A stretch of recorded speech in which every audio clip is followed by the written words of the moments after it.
This lecture will be a review of the last four lectures we have been talking about on quantum computing primitives, the early algorithms, Grover's and Shor's algorithm in particular.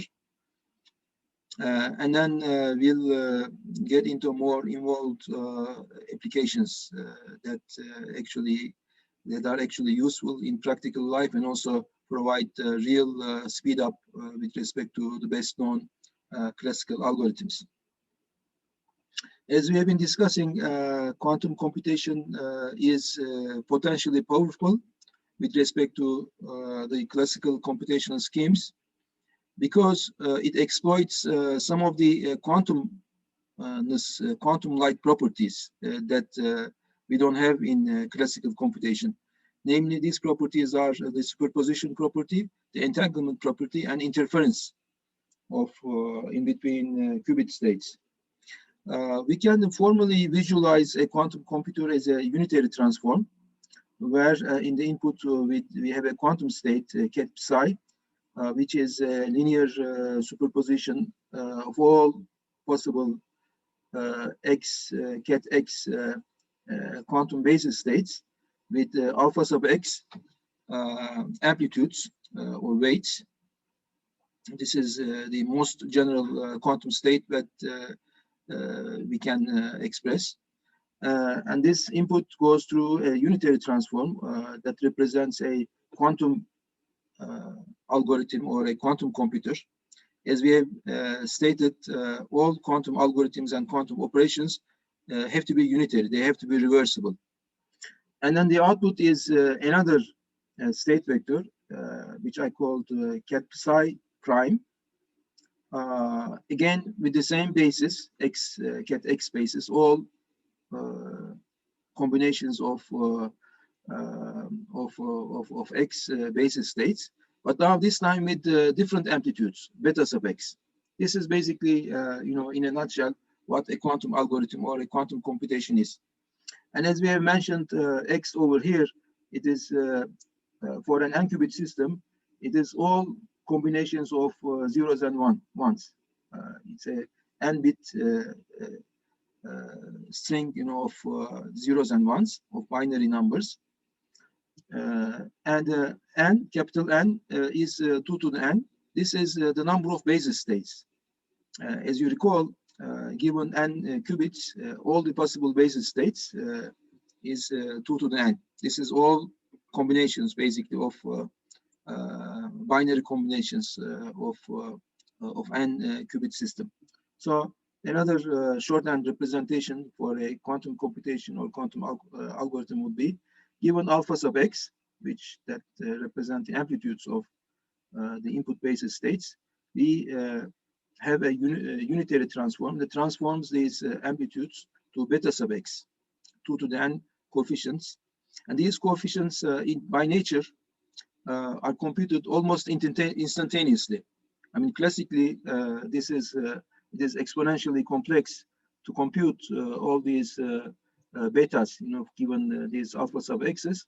It is exponentially complex, but nature quantum mechanically computes almost instantaneously all of these coefficients, beta sub x, given alpha sub x. That's the power of basically of quantum computation. Again, U is a unitary operation that represents a quantum algorithm or a quantum computational scheme. But however, there is a catch. In the output is in a superposition again of all the basis states ket x.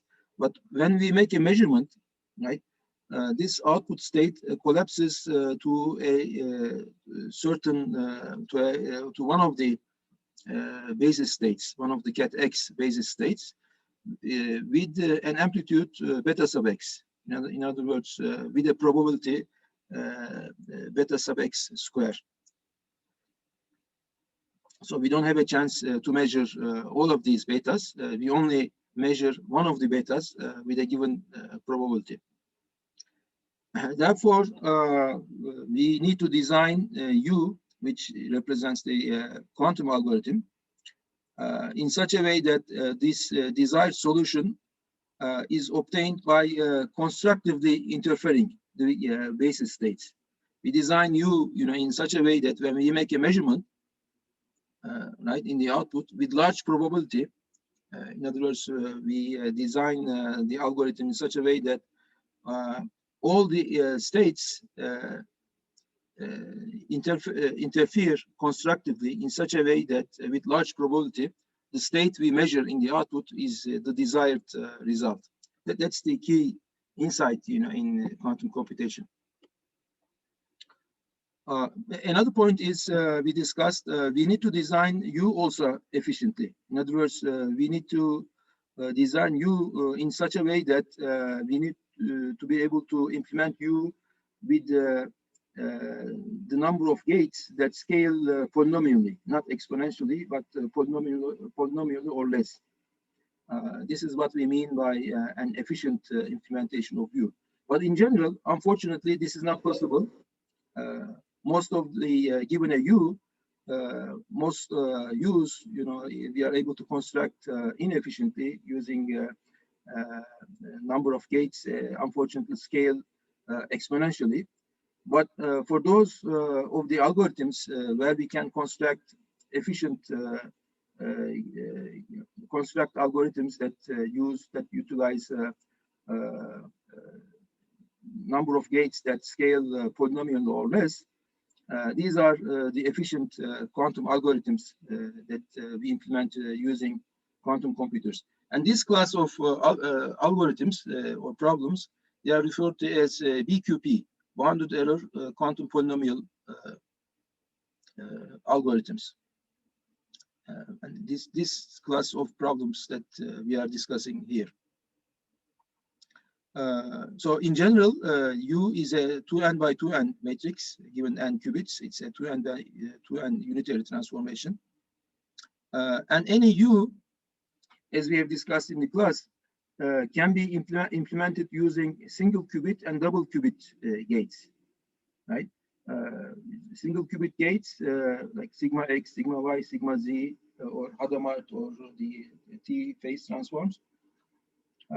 They enable us to have superposition on a single qubit.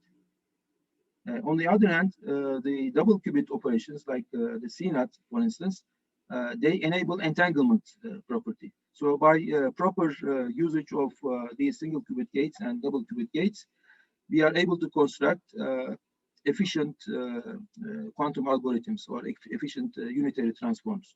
But in general, as we said, these are not, it's not possible to construct efficient, for any given U, an efficient implementation of the unitary transform. We also talked about Toffoli gates. Toffoli gates are reversible AND gates, and they are universal for quantum computation. It's just like NAND gates. In classical computation, we know that NAND gates are universal. So given a classical circuit, we can always replace them by the reversible Toffoli gates and construct an equivalent quantum circuit. Then we switched on to the commonly used primitive constructs, of quantum circuits. It is important to understand how these primitive constructs operate, because over and over again, all the algorithms use these common primitives. So it's important to understand how they work.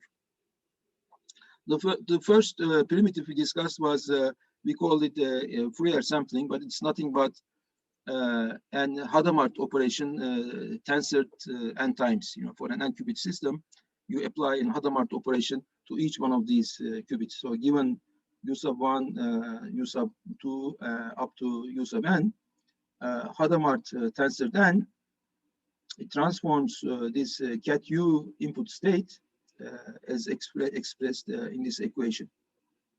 So again, in the output, we have a linear superposition of all the cat X states, but with a given phase, -1 to the U dot X. U dot X, this is an inner product. So it is a modular to sum.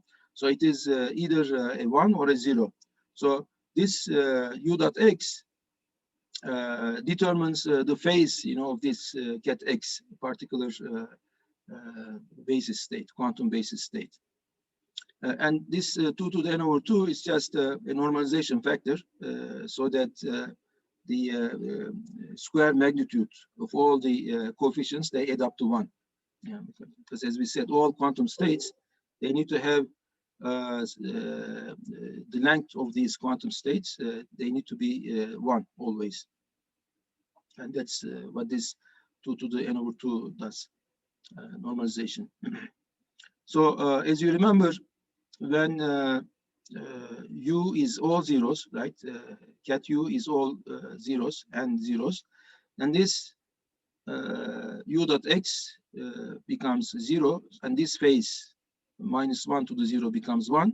So we have a linear superposition of all the quantum basis states with equal probability and equal phase, which is 1.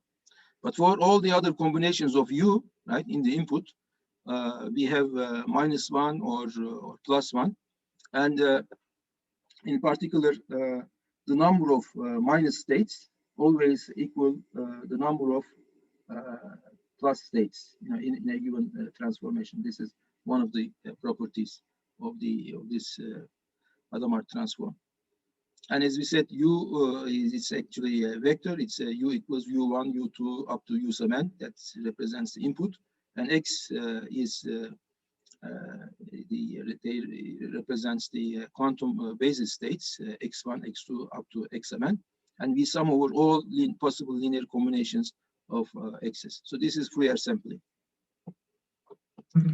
The second construct or primitive we discussed was the black box model, the bit oracle and the phase oracle. In the black box model, we had two primitives. The bit oracle was, or sometimes it's referred to as an XOR oracle. An oracle, it's a quantum circuit that we do not necessarily have to know, the details of the circuit. In some instances, we need to know the details of this circuit, but in some instances, we don't need to know the details of the circuit. But what we do is we query this circuit, this unitary transform. In other words, for a given ket x input, we query this function, this unitary transform, and in the output we have again this same input ket x. In the input we also have, in addition to the ket x, an ancilla, or what we call an answer bit, ket y, and the output is ket x and also ket y x or f of x, right? So f of x is embedded in the output in this fashion.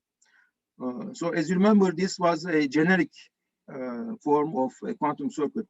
Any function f of x, if we represent this f of x in this fashion, we are able to convert any f of x using this construction to a reversible circuit. So this circuit is reversible for any f of x. And this is what we call a bit oracle.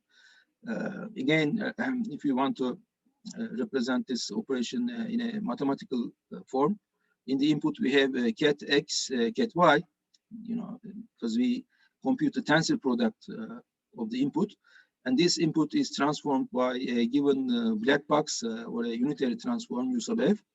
And in the output, we have ket x, ket y, x or f of x, right? Ket x tensored with the second output, which is ket y, x or f of x. And this construction ensures reversibility for any of f of x. One particular example of this was actually the C0 function. So this is one construction of an oracle. The second construction was phase oracle. Phase oracle is in fact equivalent to a bit oracle, but the only difference is the ancilla bit now is a ket minus state, right?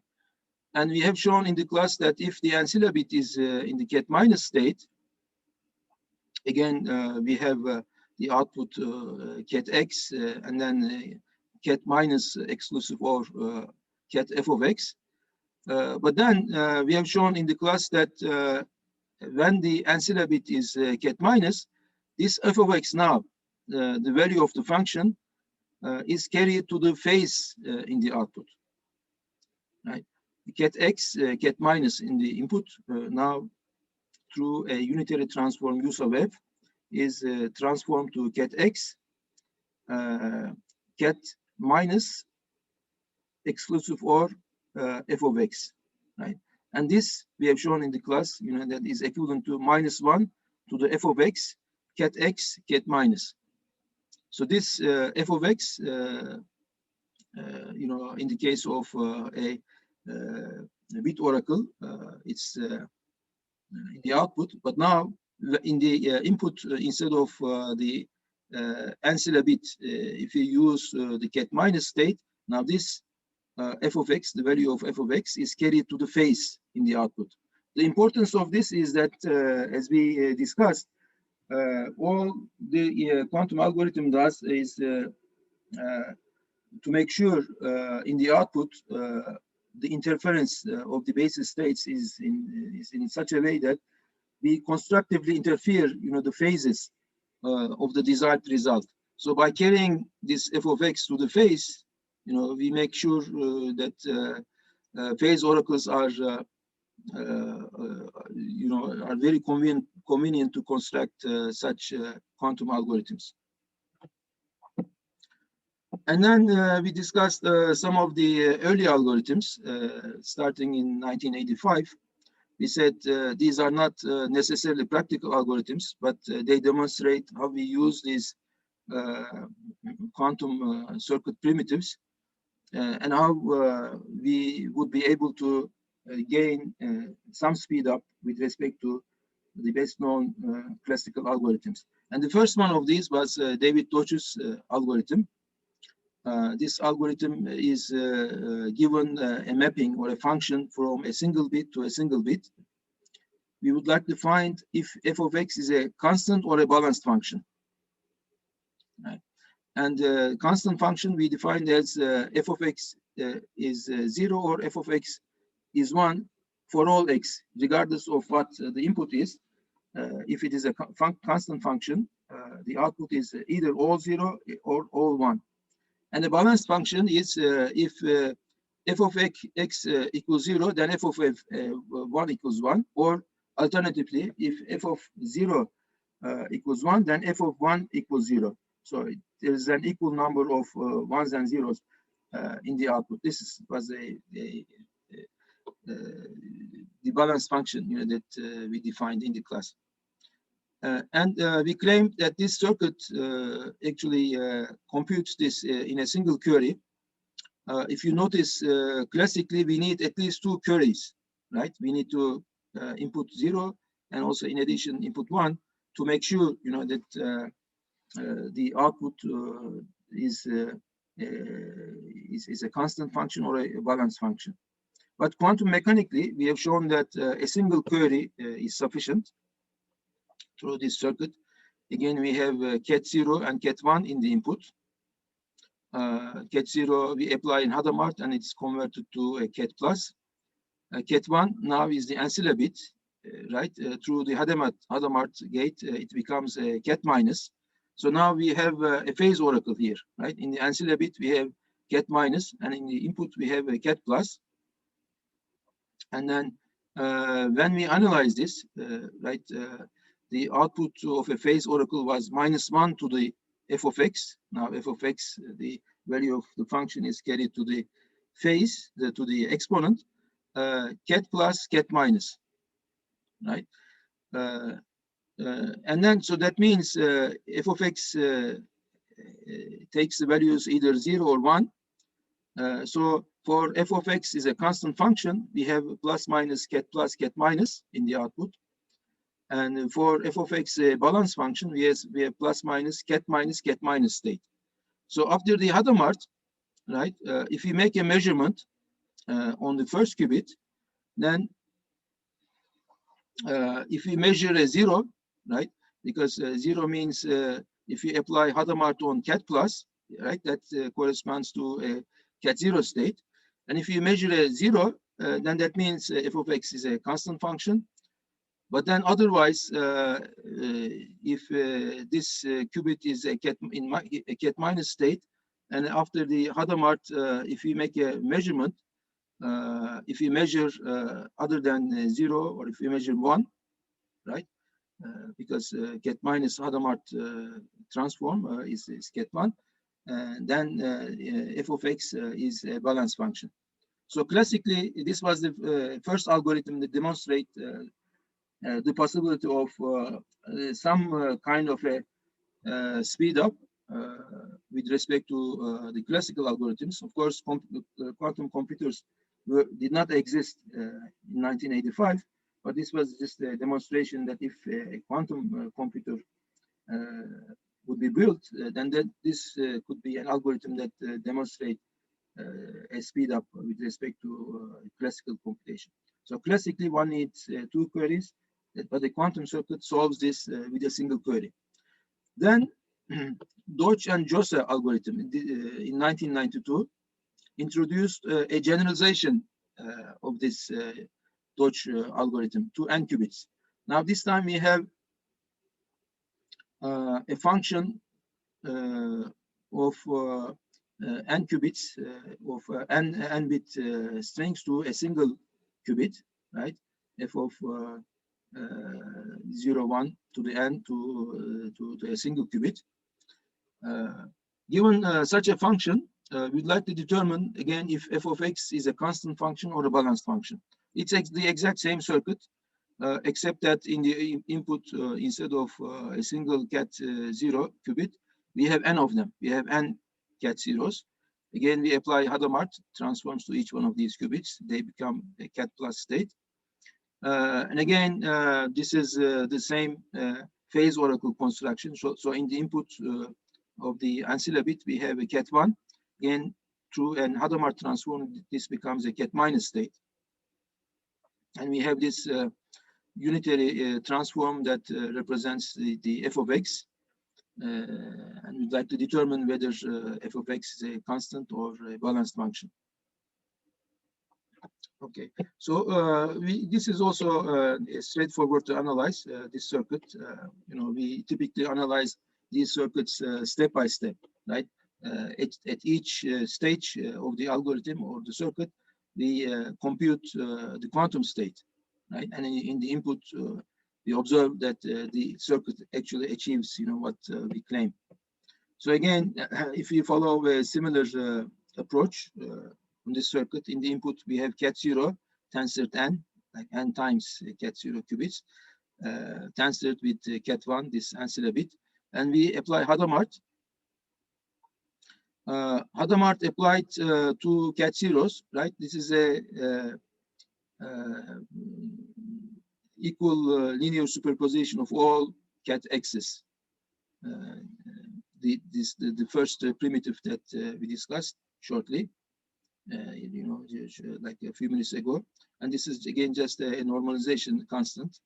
So the first cat 0 tensored n qubits transform like this, and we also have cat minus, right?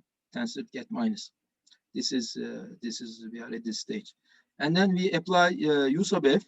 U sub f again is a phase oracle. Phase oracle brings the value of the function to the exponent of the phase. So we have, since it is U sub f is a linear transform, right? We can bring this inside this summation. In other words, apply this U sub f, all of the cat x, basis states individually, and we obtain this state.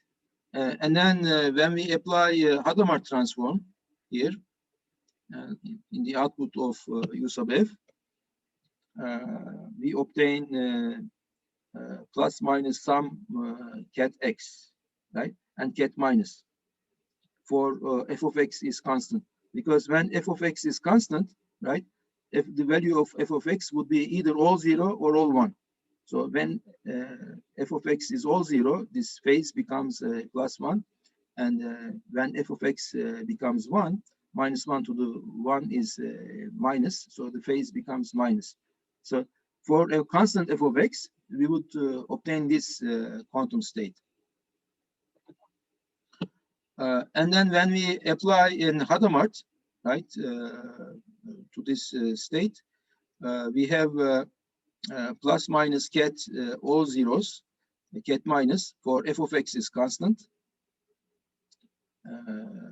because you know, for when f of x is constant, this is either a 0 or a 1 for all ket x. So we obtain plus minus ket all zeros ket x for f of x is constant, and for all other measurements, for all other basis states, we say f of x is balanced. So this is what we would obtain after the measurement when we do the when we do the measurement here. This is the quantum state, and this quantum state, when you make a measurement on it, right, you would obtain all zeros, 0, 0, 0 for all the qubits, for f of x is constant. So as for all the other bit strings, f of x is a balanced function. So classically, as we see over here, we need order 2 to the n queries, because there are 2 to the n possibilities. The only way to make sure, you know, that the function is a constant function or a balanced function is basically to measure all of them, because until you measure the last possibility, right, you don't know whether it is a constant function or a balanced function or another function. So classically, we would need order 2 to the n queries. On the other hand, as we have seen over here through this algorithm, quantum circuit resolves with a single query. So this is an exponential speed up. You know, 2 to the n is an exponential function of n, but this quantum circuit, we are able to obtain an exponential speed up just by using a single query. The third early algorithm that we discussed was the Bernstein-Vazirani algorithm that was introduced in 1994. Again, the problem is given a black box function f that maps an n-bit string to a single bit. But now we know the form of the function f of x equals s dot x. Again, the x is a vector, x1, x2, up to x sub n, and s is an unknown vector, s1, s2, up to s sub n. Now, and s dot x, it's an inner product, modulo 2. The problem is to find s with a minimum number of queries. We don't know s, but we know the form of this function. What is the minimum number of queries that one would need to compute what s is? Classically, again, it's obvious, I think, that we would need n queries.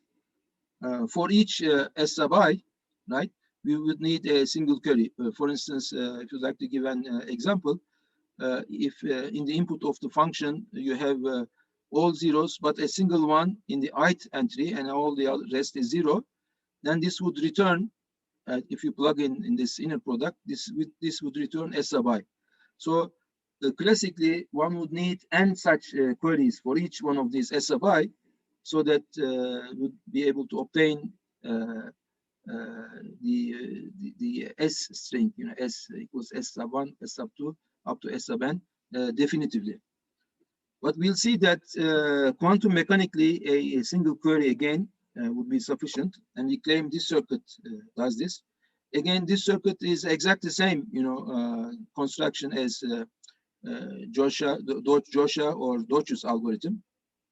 Right. In the input, we have these Hadamard gates, and we have this oracle, phase oracle, and again we have a second set of Hadamard gates, and we do measurements. Right. This is exact same circuit, but except now the form of this function f of x is u dot x. In the previous case, Joshua algorithm, we did not know the form of the function, but now we know the form of the function, but we would like to compute u. It's exactly the same circuit otherwise. So again, when we perform analysis on the circuit, in the input we have cat 0 tensor n and cat 1.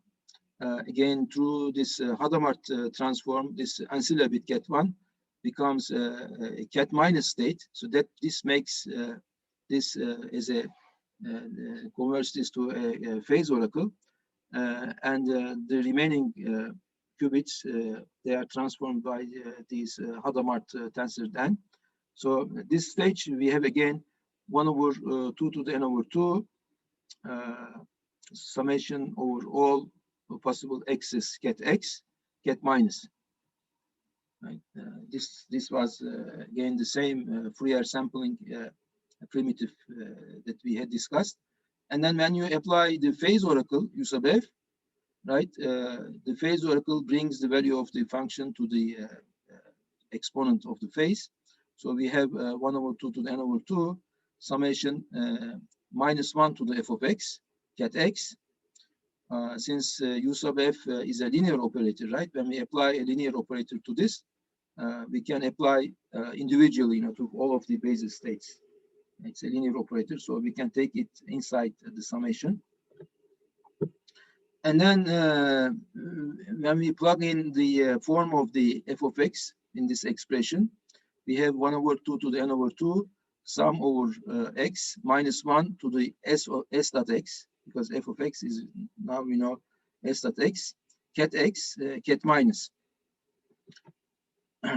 But this is nothing but the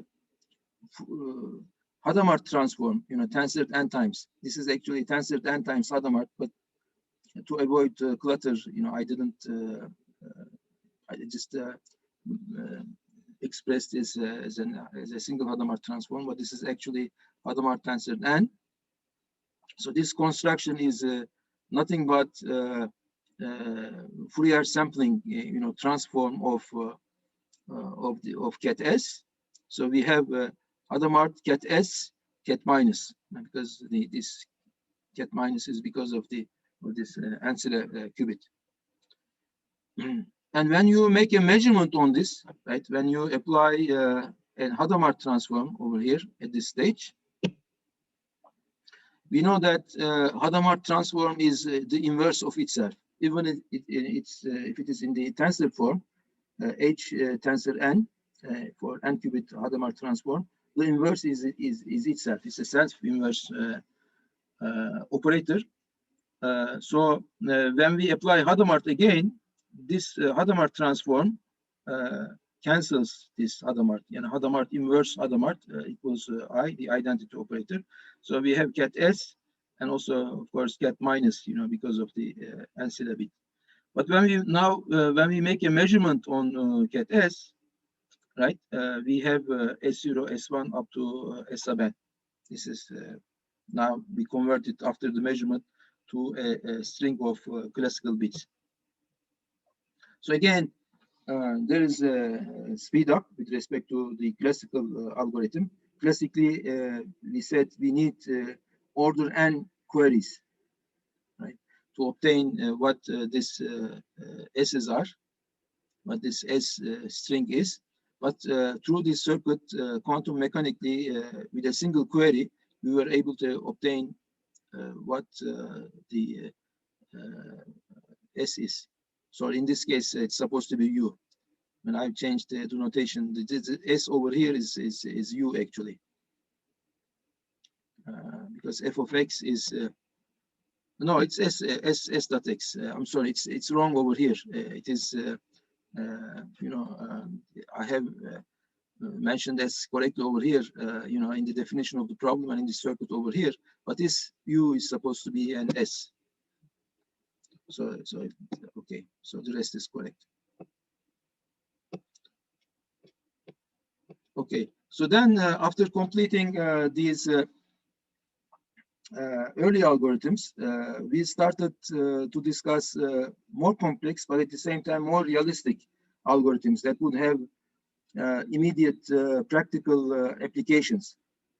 And one such algorithm that was introduced in 1996 by Grover is the Grover's algorithm. This is the needle in a haystack. This algorithm addresses the needle in a haystack problem, or equivalently an unstructured search problem. And we said this algorithm provides a quadratic speed up. In other words, let's assume you have a stack of entries in a database, and you would like to search a particular one out of this database, X star, which we denote as an X star.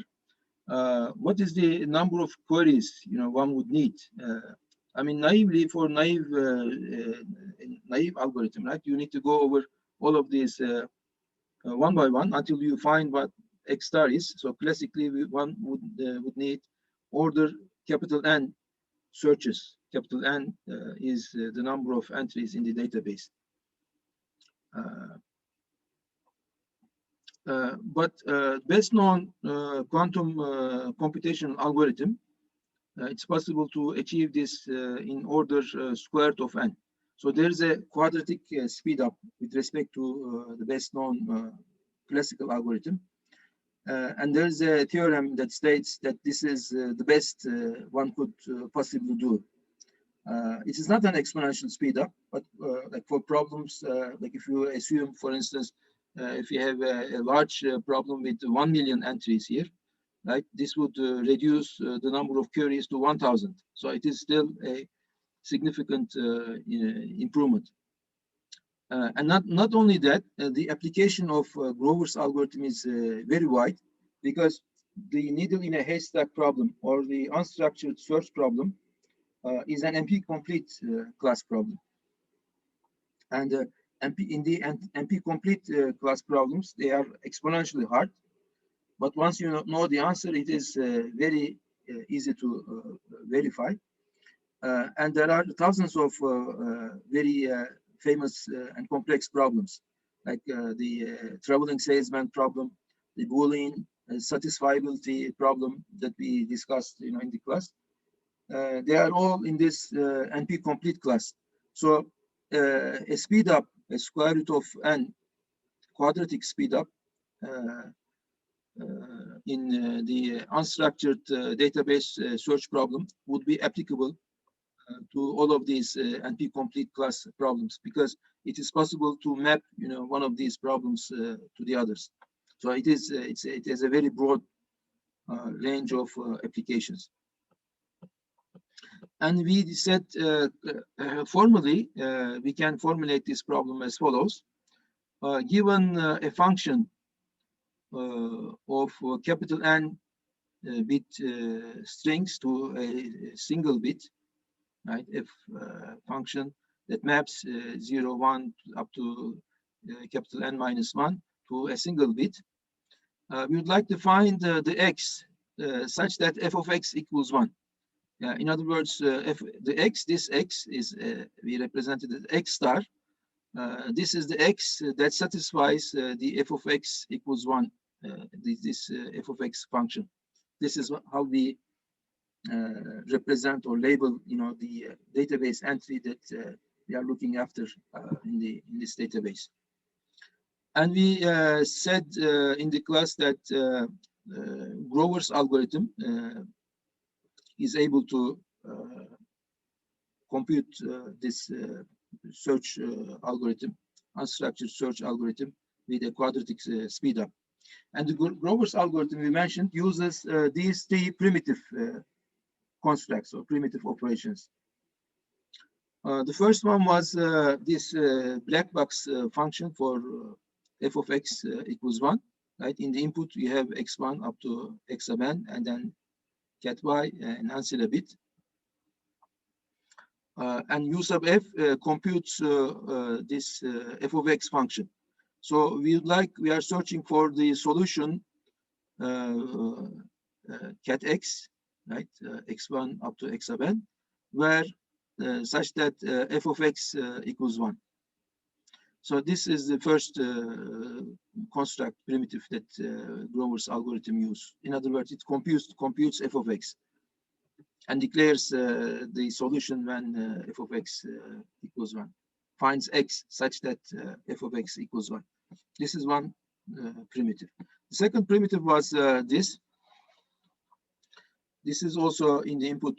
We have x's and u sub f sub 0 this time. This is another unitary operation. In the output, again, we have x1 up to x sub n, and cat y is this ancilla bit. But now this circuit computes cat y exclusive for x 0 to the n. In other words, if the output, right, if all zeros, 0 to the n means we have a qubit string or bit string that is all zeros. Then if that's the case, this is 1. Otherwise, it is 0. If the output is not all 0, this function is 0. Okay, so this is the other primitive that Grover's algorithm use. The third one is the well-known now, the n-qubit Hadamard transform. In the input, we have cat x1 up to cat xn.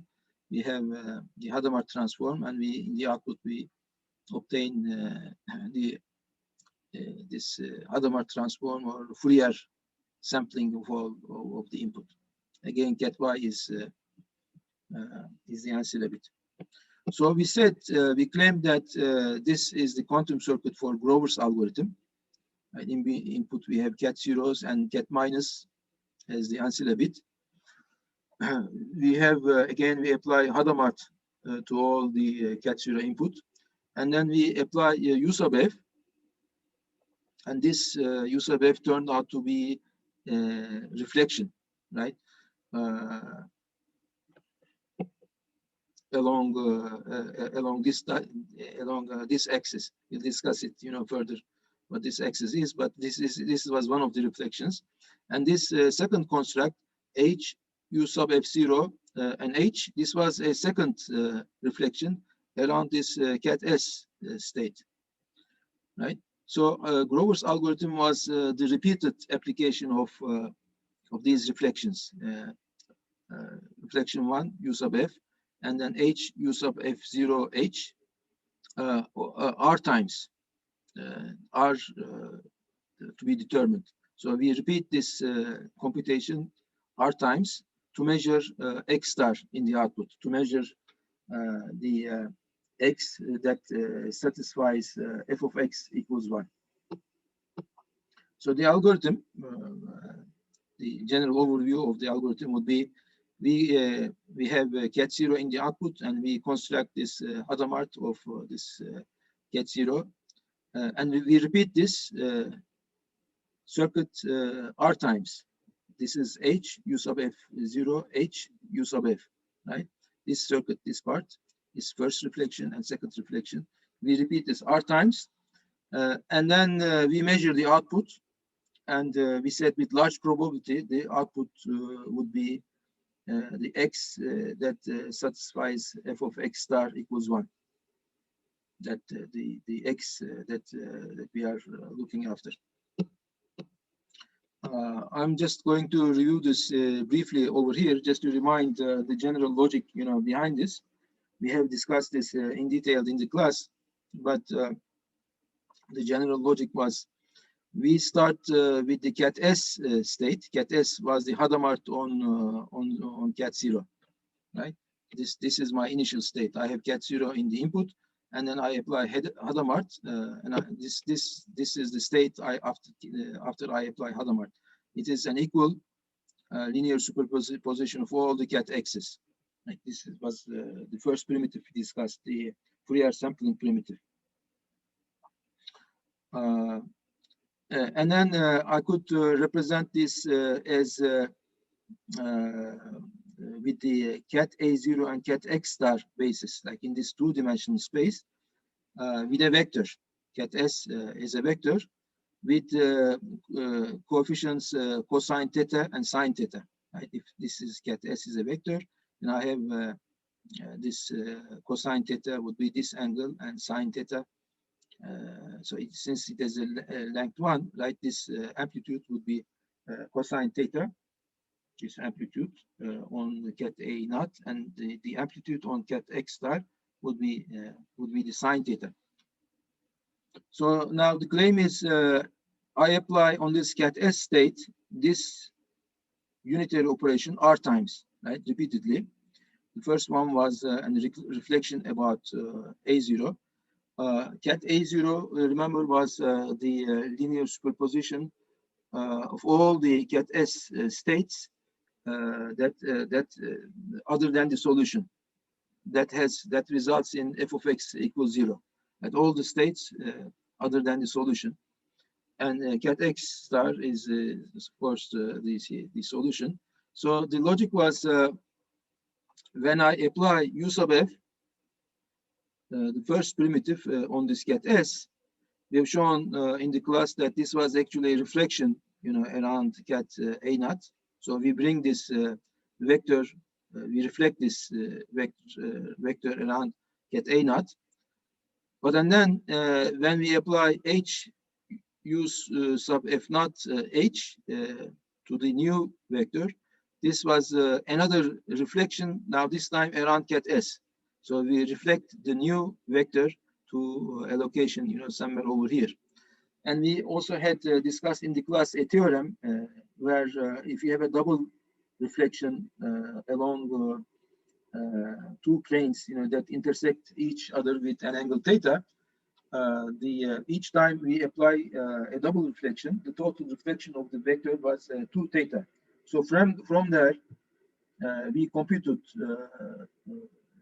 how many times you would do this operation, so that this vector over here is close to cat X star. In other words, cat X star is the solution we are trying to reach.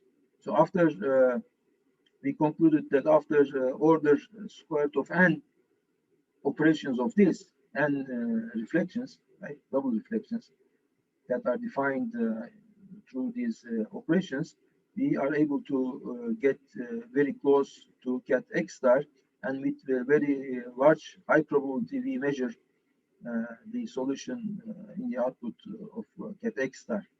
But if we overdo it, in other words, if we do operate this more than R times, right, this vector would rotate, would actually after R applications of this operation would rotate. So it would be far from, cat X star until again, we do 2R, operations. So it's important, this number R is important. We don't have to apply, over apply these unitary operations to the cat S state. So in summary, this was how the Grover's algorithm worked. And then finally, we switched to the Shor's algorithm that was introduced by Peter Shor.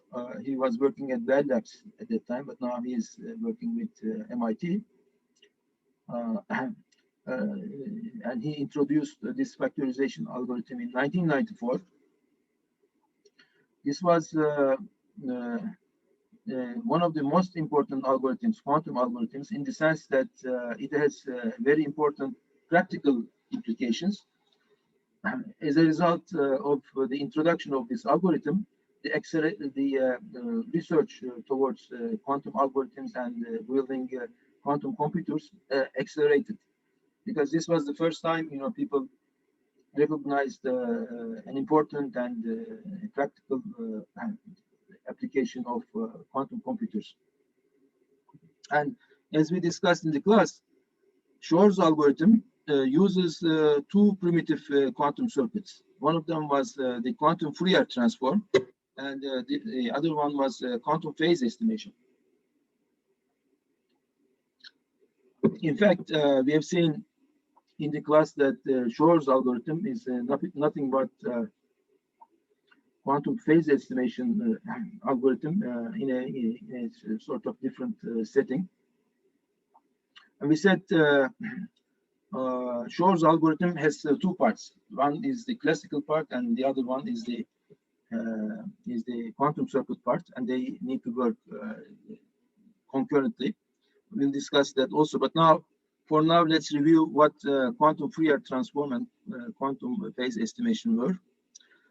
Quantum Fourier transform is nothing but a change of basis from the standard computational basis, which were Cat0 and Cat1, to the Fourier basis. These Fourier bases were the states or vectors on the equatorial plane of the Bloch sphere, if you recall. So, and formally, we defined quantum Fourier transform as Cat x tilde is the transform of Cat x, quantum Fourier transform of Cat x, and this was 1 over 2 to the n over 2, the normalization constant. Again, we sum over all basis Cat y states with these weights. These are, you know, W is e to the I 2 pi over capital N is called the nth root of unity. So we exponentiate these W nth root of unity with all possible y's. And we sum over all possible y's, and we compute the quantum Fourier transform this way. This is actually the exact same definition as we have seen, most of you seen in your signal processing or communication or linear systems theory. This is the same discrete Fourier transform we have seen in the classical courses.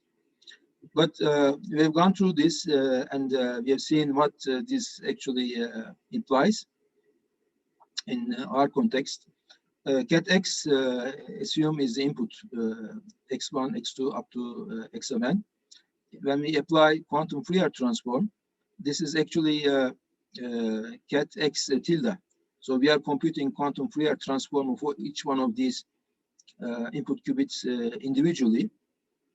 And for a typical term, Cat x sub j, when we apply a quantum Fourier transform, right? Now x sub j is in the standard basis. This is either a 0 or a 1. We map this, or we transform this to a Fourier basis, right, in the equatorial plane. This expression is a vector on the equatorial plane, right? Cat0 plus a phase times Cat1. And this phase depends on x, the value of x, and also j, that's the location, right, of this qubit or bit in this string. And this 1 over square root of 2 is just the normalization factor. And this was x sub j tilde, right? So each one of these x's is transformed in this fashion. Now, once we know this, it was quite easy to convert this to a quantum circuit. And we said quantum Fourier transform circuit uses two primitive gate operations. One was the Hadamard, right? H x sub k. This is the Hadamard transform, because when x sub k equals 0, this is nothing but the Cat plus state. And when x sub k equals 1, this is nothing but the Cat minus state. And this was, as you recall, the matrix form of this Hadamard transform.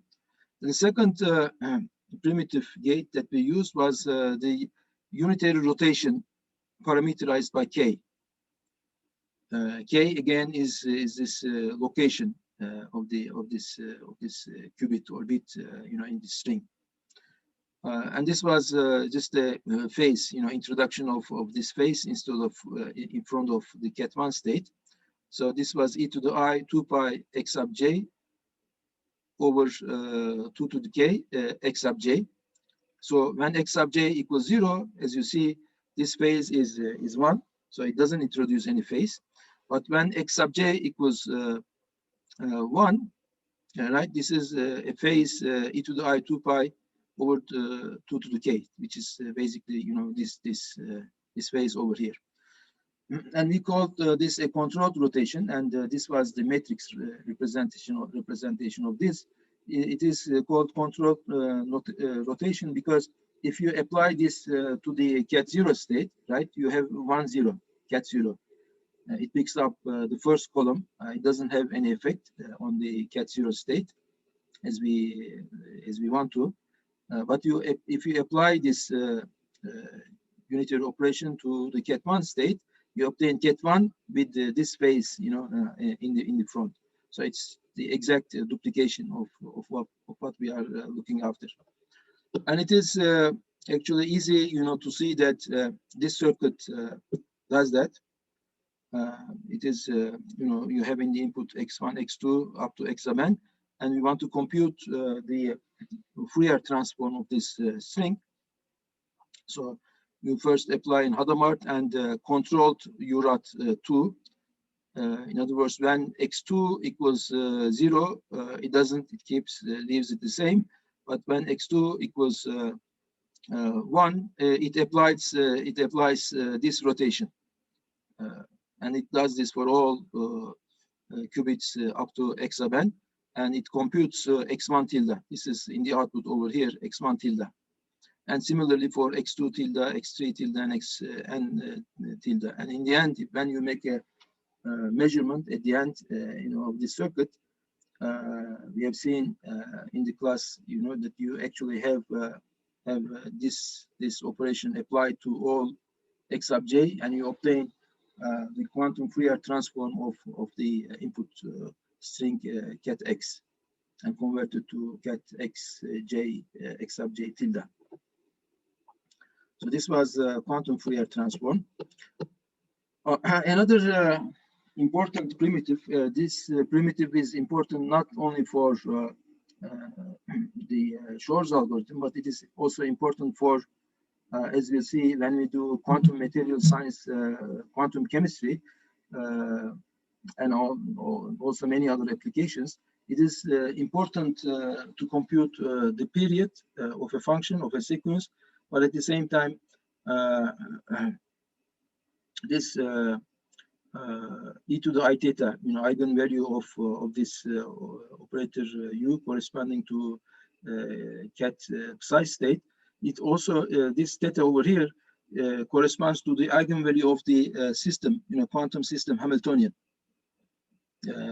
And this, it is in many cases, it's going to turn out to be very important to have an estimate, of this theta value, because these are the eigenvalues corresponding to the energy eigenstates of Hamiltonians. We have not discussed much about Hamiltonians up till now. Last semester, we had, typically Hamiltonians are energy, operators of a quantum system, and they are very closely related to the unitary time evolution operator U. Once you know H, you know U, or once you know U, you know H. There is almost like a one-to-one mapping, in between. And now the quantum phase estimation problem, which also will turn out to be a period finding, of a sequence. Given a unitary transform U and eigenstate cat psi, an eigenvalue e to the I theta, and again this eigenstate cat psi, this is an eigenvalue equation, right? You have an operator, eigenstate, and eigenvalue, and again the same eigenstate. And all unitary transforms, they have the magnitude of the eigenvalues of all unitary transforms. They are in this form. The magnitude is always 1. So they are in the form of e to the I theta. So now the problem is given a U and a cat psi, which is one of the eigenstates of U, compute theta, or e to the I theta, equivalently, the eigenvalue. And we have shown in the class that this circuit does that. Again, in the input, we have the cat 0. This is also called the measurement qubit. And cat psi, which is the eigenstate. So we are assuming that we are able to construct the U unitary operator and the eigenstate, one of the eigenstates of this U unitary operator. This Hadamard again and controlled U and Hadamard and followed by the measurement. We computed in the class that in the output, the probability of measuring 0 was magnitude square of 1/2, 1 plus e to the I theta, and probability of measuring 1 over here in the output was 1/2, 1 minus e to the I theta, the magnitude square. So by doing repeated experiments, repeatedly measuring output, the frequency of measuring 0 and also frequency of measuring 1 would correspond to the value of theta. So given this relation between the measurement probability and theta, one would compute theta, after doing, repeated measurements. But alternatively, we said if we have many of these measurement qubits instead of a single qubit, if we have n qubits in the input, we would be able to do this in a single measurement, and we would amplify, the value of the theta. And we have we went over, we analyzed that circuit also in the class, and we have shown that if we have cat 0 tensor n in the input, in other words, if we have n measurement qubits in the input, then in the output, one could measure 2 to the n theta. Theta is the eigenvalue. E to the I theta, remember, is the eigenvalue we are trying to compute. So the accuracy of the theta measurement is amplified by 2 to the n times. N is the number of measurement qubits in the input. So even if theta is a small number, it's it's a small eigenvalue. Using a circuit, like this with n measurement qubits instead of a single measurement qubit, we would be able to compute 2 to the n times theta, amplified by the factor 2 to the n. So this construct, also quantum phase estimation construct, will face, over and over again. It will be an important application in quantum material science and quantum measurement, quantum chemistry as well. So now let's come to the Shor's algorithm. Shor's algorithm, it has a classical part and a quantum circuit part. And here's the classical part. The problem is we are given capital N. This is a long, presumably long string of zeros and ones. And this has P and Q prime factors. The problem is to compute these prime factors P and Q. Classically, this is believed to be in NP class. It is exponentially difficult. I'm saying believed to be because there is no proof of this, in the theory of computation. I mean, tomorrow if somebody comes up with a classical algorithm that leads to P and Q, computation of P and Q efficiently, I mean, there's no theorem that that prevents this. So that's why I'm saying believed to be. But as far as we know, given the current state of the art of factorizing, finding the prime factors of large numbers, classically, this is believed to be an NP problem. But quantum mechanically, through the Shor's algorithm, it is in BQP. In other words, we can solve this problem with circuits with polynomial complexity. So the classical part goes as follows. We start with capital N. Capital N, remember, is the number integer that we want to factorize. And we select an A, which is smaller than N, capital N, such that GCD, the greatest common divisor of A and capital N, equals 1. In other words, A does not divide N, capital N. In other words, if it divides, then that means we have found one of the factors, and we just divide N with A, and we find the other factor. And we output, P and Q. So assuming we have selected an A that is not that has GCD of A and capital N equals 1, that does not divide capital N, and it is classically easy, to prove that this is the case. You just use Euclid's algorithm to compute GCDs and show that this equals 1. In the second step, we compute the period R for this function, f of x equals a of x, a to the x.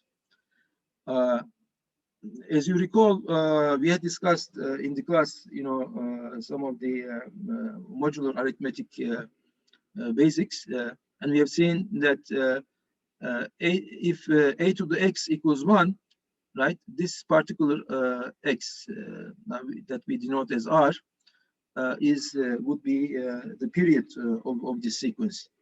So a to the r equals 1, r over here, mod n, of course, modulo n, is the period of this function a to the x. And classically, this part is the exponentially hard part, NP part, exponentially hard part, is to find the period. And it turns out this quantum phase estimation circuit or algorithm that we use to compute the period of a sequence like this would replace this classical exponentially hard part. So we use that circuit to compute R with polynomial complexity and continue with this classical algorithm. So now if R is even and a to the r over 2 plus 1 is different than 0, then we continue with the algorithm. Otherwise, we just select another a. If r turns out to be an odd number, we just select another a. And then now, since r is the period, a to the r equals 1 modulo n. R is the period. And we can write this equation as a to the r minus 1 equals 0 modulo n. We just bring 1 to the left side. But due to the, in modular arithmetic, modulo n 0 means this equals k times n, right? A to the r minus 1 equals k times n for integer values of k, and this equals 0. But this a to the r minus 1, we can factorize this. This is just like classically, x squared minus y squared equals x minus y times x plus y, right? That's kind of a construction. We can factorize this a to the r minus 1 to a to the r over 2 minus 1 multiplied by a to the r over 2 plus 1. And this equals kn equals 0. But we know that capital N equals p times q, right? And we are looking for p and q. So just by inspection, we see that P, one of the factors, prime factors, is the GCD of greatest common divisor of a to the r over 2 minus 1 with the capital N. And again, as we mentioned, we just use over here the Euclid's algorithm to compute efficiently this GCD. And Q would be the GCD of a to the r over 2 plus 1 capital N.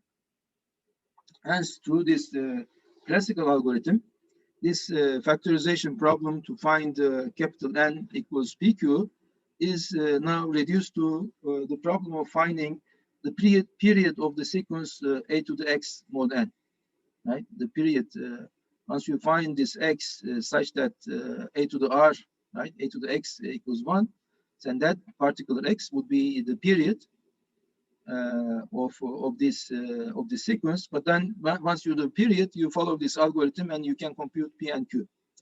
And this period finding part, finding the x that satisfies a to the x equals 1, right, is done through the quantum circuit that we discussed in the class, and I'll review it shortly.